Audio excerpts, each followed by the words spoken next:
In wake of Parkland shooting, Commission backs recommendation to arm teachers in Florida.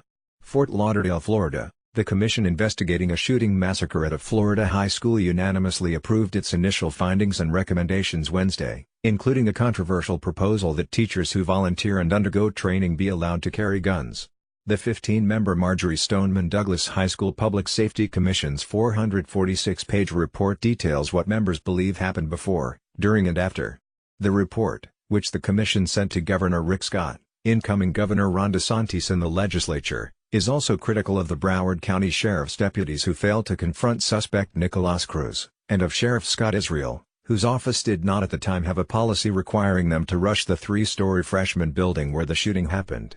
Israel's critics hope the report will result in DeSantis suspending Israel shortly after the new governor takes office Tuesday. Israel has said that he has done nothing to warrant his removal.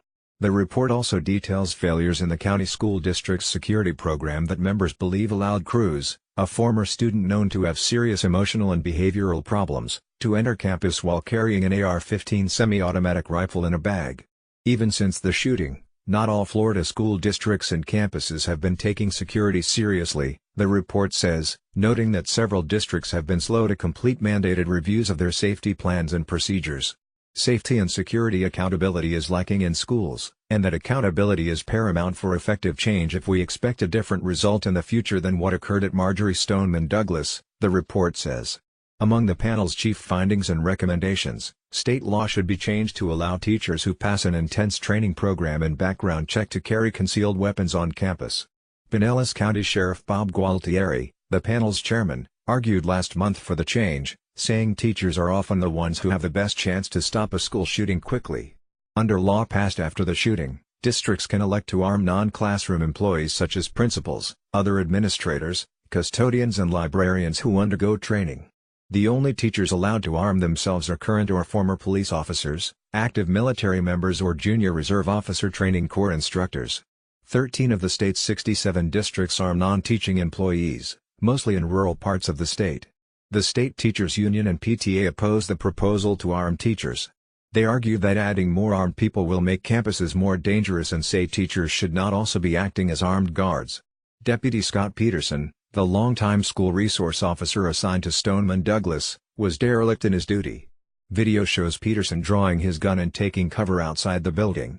He retired shortly after the shooting and has denied wrongdoing. The report also criticizes other deputies who failed to enter the building during the shooting, but praises officers from the Coral Springs Police Department who quickly ran inside. The report says Israel is partly to blame by eliminating a requirement that his deputies confront active shooters, in direct contrast with current law enforcement practices. Israel told the commission he did not want his deputies engaging in suicide missions. He has since changed the policy again, however, to require deputies to confront shooters. Neither Stoneman Douglas nor the Broward School District had clear procedures for locking down classrooms during a shooting, which led to a 3-minute delay in classrooms being shut and left students and staff vulnerable to being shot. The commission includes law enforcement, education and mental health professionals from around the state, a legislator and the fathers of 2 slain students. Cruz, now 20, has pleaded not guilty to the shooting. Prosecutors are seeking the death penalty.